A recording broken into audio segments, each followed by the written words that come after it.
Russian Jews arrive in Israel, and like many thousands of other Jews before them, they're overcome with joy that at last they're setting foot in the promised land.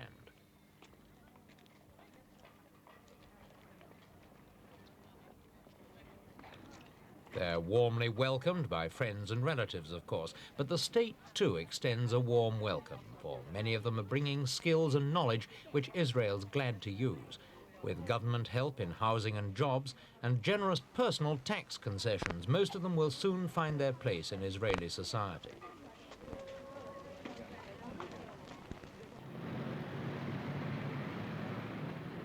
Jews all over the world have long held a vision of Israel as a land flowing with milk and honey, and on the surface at least, today's economy appears healthy enough to justify that optimism.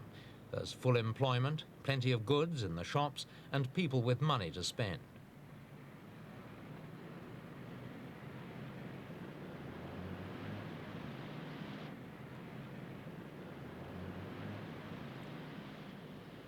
The high level of consumer spending is in fact surprising in a country which still describes itself as developing and which devotes half of its entire national budget to defense.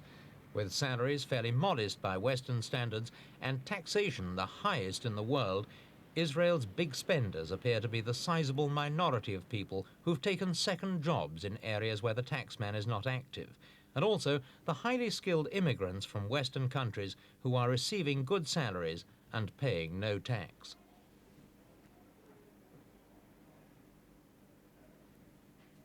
But not everyone in Israel is in a position to afford expensive imported furniture. There are many thousands of low-paid and unemployed workers who are taxed even below the official poverty line. These people resent being excluded from this affluence and point ironically to the egalitarian ideals on which the State of Israel was founded. The theory is that the land and the wealth of Israel belongs to all Jews, no matter where they come from. The reality is different, and it's becoming increasingly evident that Israel's society is a divided one.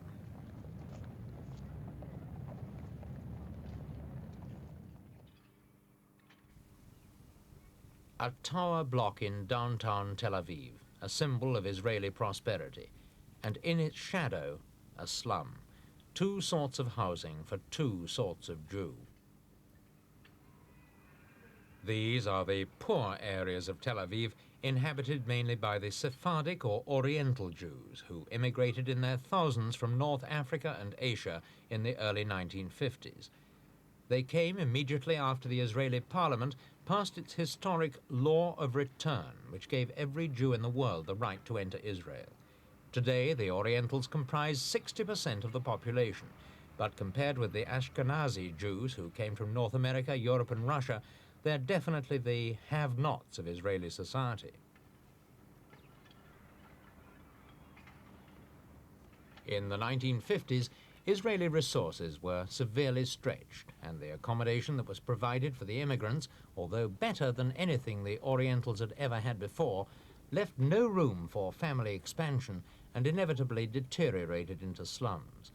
Today, Israel is more prosperous and new immigrants are better catered for, but it's a double-edged situation because the Sephardics believe they're being bypassed and resent the benefits granted to the newcomers. Although housing is the Orientals' largest single grievance, the root cause of most of their troubles is their inability to earn a living wage.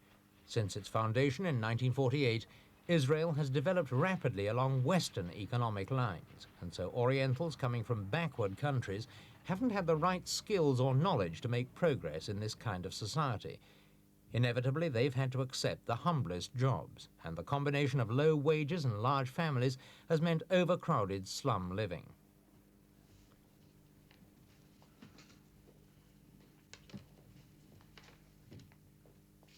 This is the Moyal family who live in Jerusalem. They're typical of many Oriental Jews. Masoud Moyal, the head of the family, is 55 and unskilled. The only job he can get is that of a lowly paid night watchman, and the only accommodation he can afford is this flat comprising 2 small rooms and a tiny kitchen. He lives here with his wife and 9 children, whose ages range from 11 to 23.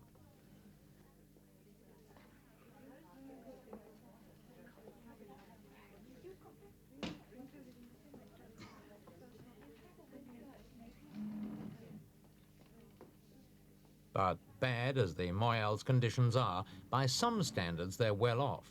Within a mile of the Prime Minister's residence in Jerusalem, many other Sephardic families are living 18 to a room in conditions of degradation and squalor.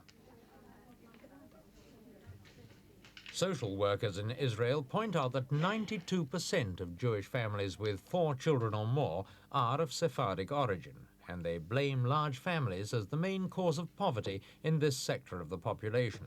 They've persuaded the government to boost the national welfare budget by well over a third, and now 1 Oriental family in 3 receives assistance.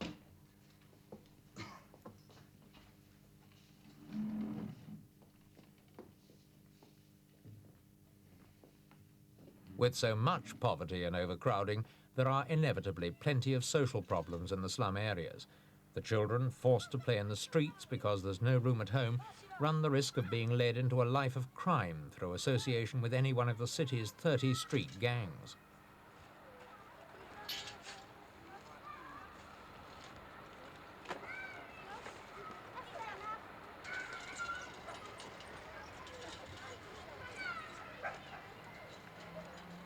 The situation is the more regrettable because the only hope that exists for a truly integrated Israeli society lies with these very children, many of whom speak Arabic and no Hebrew at all.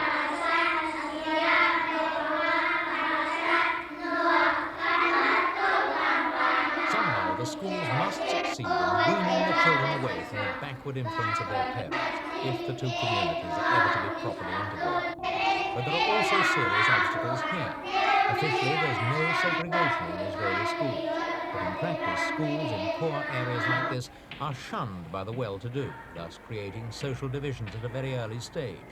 Sephardic children form 2/3 of the primary school population, but by the time they reach senior school, the figure is down to a quarter, and 4/5 of these drop out before they've completed their education.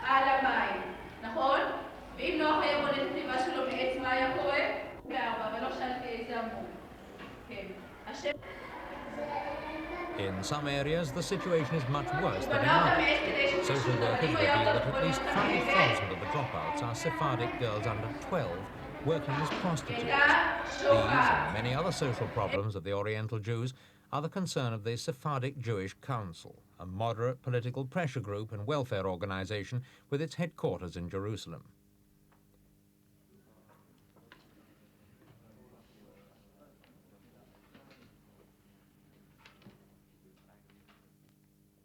The council's leader, Eli Eliakim, shocked public opinion last year when he declared that there was so much social bitterness in Israel that under certain circumstances it could lead to civil war. We asked Mr. Eliakim what he thought about the situation of the Sephardic Jews in Israel today.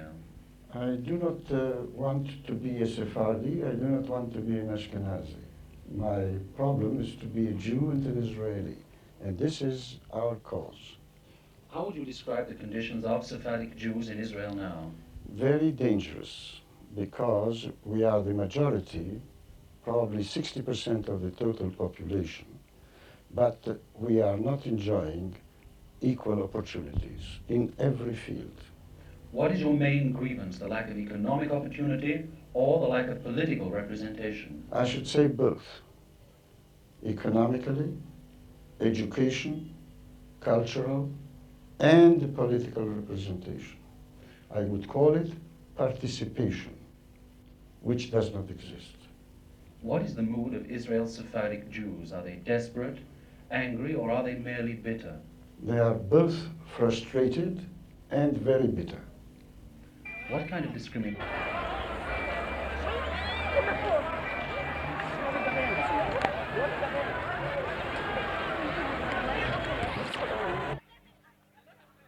In the last couple of years, Sephardic frustration and bitterness have exploded from time to time in violent demonstrations. There's no doubt that many Israelis were surprised and shocked by the depth of grievance which they revealed.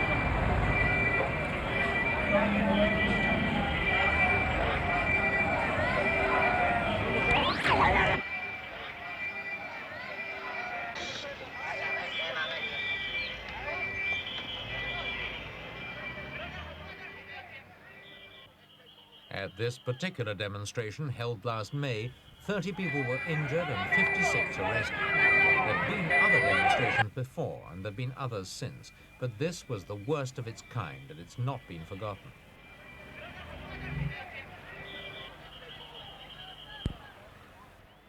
The demonstrations had several things in common, not least of which was a remarkable lack of respect for the Israeli leadership. More significantly, they were all organized by a group of Sephardic militants known as the Black Panthers.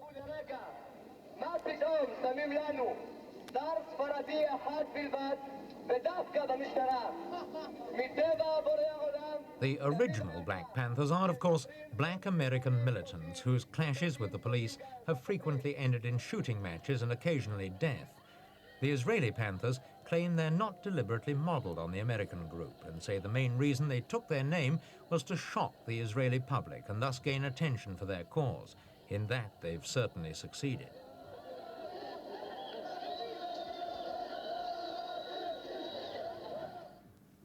For all the notoriety they've achieved, the Panthers are still a small-scale organization, and at their headquarters here in Jerusalem, they've got the sort of facilities you'd expect to find in a local youth club.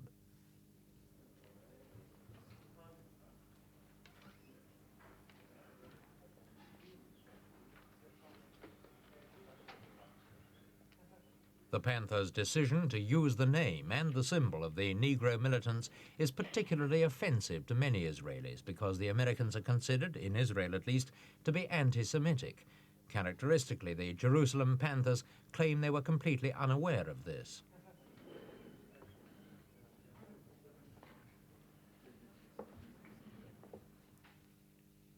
From very small beginnings, the party has certainly grown into a force that can no longer be ignored in Israel. But the number of regular active members is difficult to ascertain.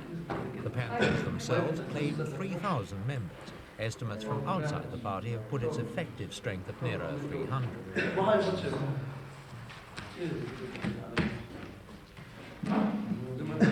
These are the sort of men who make up the movement. Haim Amzaleh, a 20-year-old Moroccan now working as a porter. Maurice Habilo, 22, a blacksmith also from Morocco. Moshe Abouya, aged 20, an unemployed train driver born in Israel. Sadia Masiano, another Israeli who works for the movement in Jerusalem. And finally, Nathan Katz, a student at the Hebrew University and Black Panther supporter. Familiar with their organization. As none of the others Would you speak tell me English, something about we the asked movement, Nathan please? Katz if the Panthers Between saw the any position of the parallels Negro between in the the position of United blacks in States America and that of and Oriental Jews here in Israel. Yes, we think there are some parallel points. One of them is that we think that European Jews are looking down on Oriental Jews. Second, we think that the identity between the two economic systems is high, and it leads to the same problems. The American Black Panther Party is a revolutionary organization which is prepared to use violence if necessary to achieve its ends. Is that true of the Israeli Panthers? No, not yet. We don't think that we're a revolutionary organization, but no one knows what might be. What about violence? Will the Panthers ever use violence? Yes, we use violence as an answer to the violence of the government. What precisely are the aims of the Panther movement? Some of our aims are an end to the poverty condition, free education for poor families at the university level, the same housing condition for poor families and young couples as for new immigrants. Are the Panthers out to change the whole structure of Israeli society, or do they merely want a larger slice of the cake? Yes, we want to change the structure of Israeli society in order to have a fair slice of the cake. What is the first priority, greater economic opportunity or greater political representation? The two are equal. Is this ethnic discrimination that you're charging exists in Israel, or is it discrimination on an educational level? We think that it's an ethnic discrimination, And we think too that even educational level will be the same for the two ethnic groups. The ethnic discrimination will go on. The Panthers have now been active for some months. Have they made any progress whatsoever? Yes, we think that we have made progress in the public opinion, but from the government we see no progress to our demands. What could the government do that it's not already doing? We think the government can do much. For example, the same one house for an immigrant, one house for a poor family. Do you consider that the Panthers are the mouthpiece of the Sephardic Jews, or are they merely one voice among many? We think that we speak for Sephardic Jews and ethnic groups that feel themselves oppressed. Foreign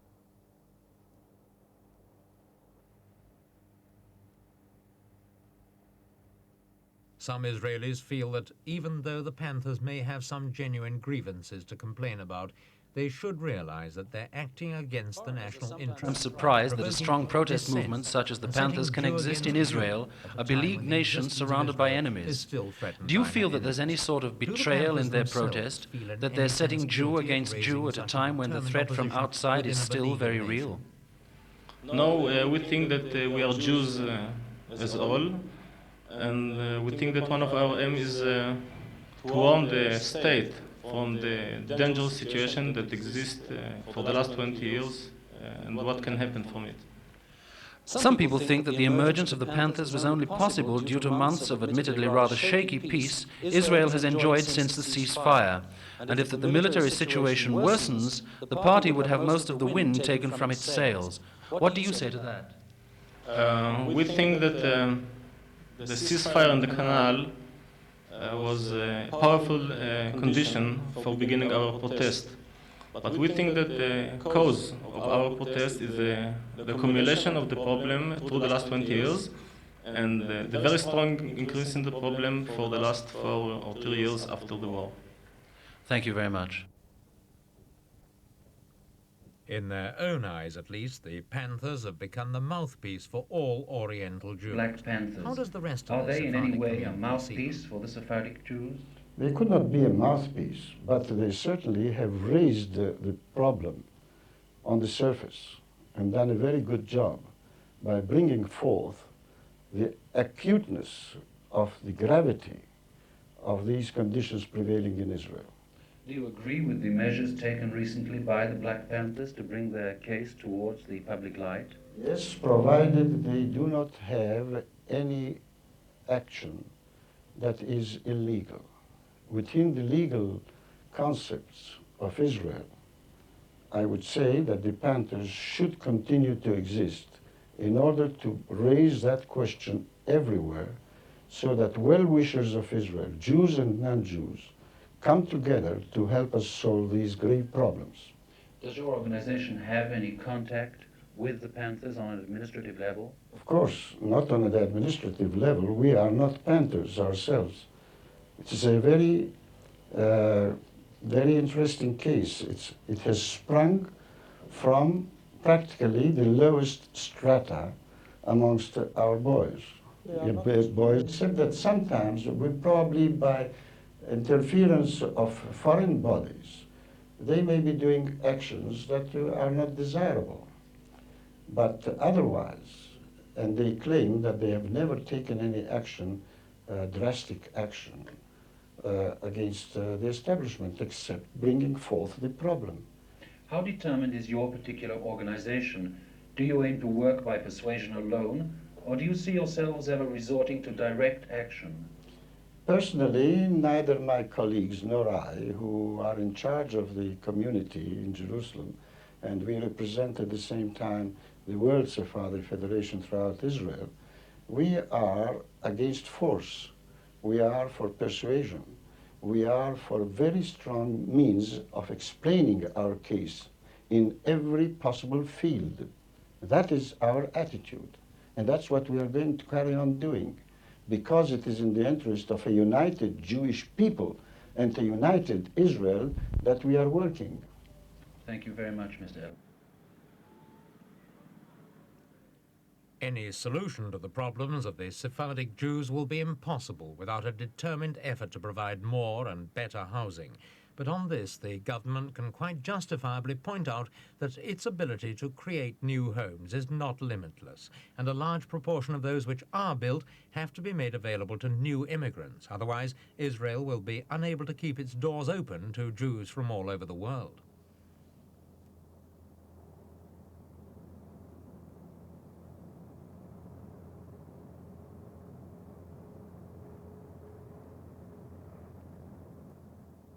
If these problems have gone unnoticed in the past, they're certainly not likely to do so in the future.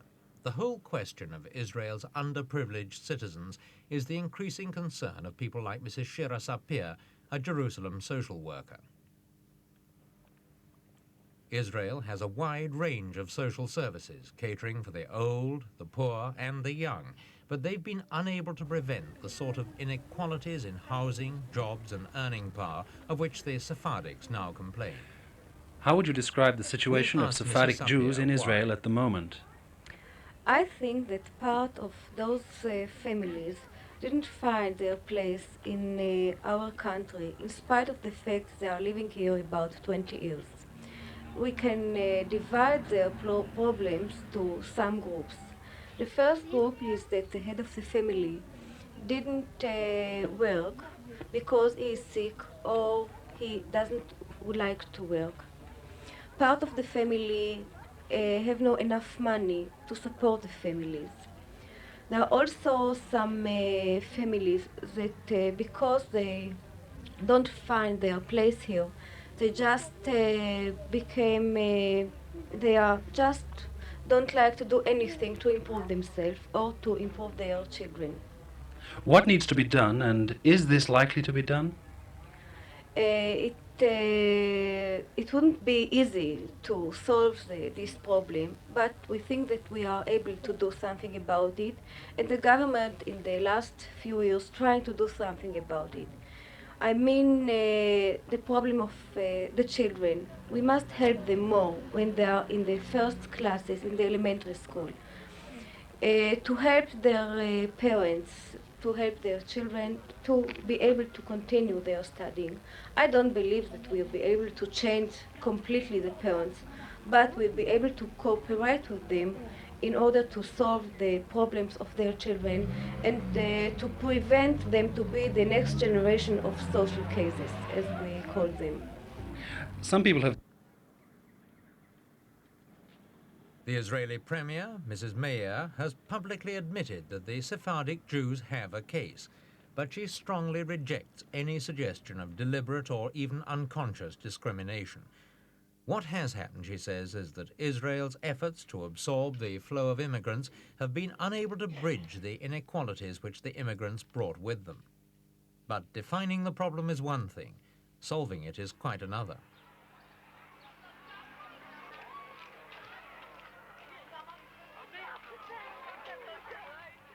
The main difficulty will be to prevent the formation of any vicious circles. Jewish family life is almost by definition traditional, and there is a danger of children inheriting from their parents not just their beliefs, but also their poverty.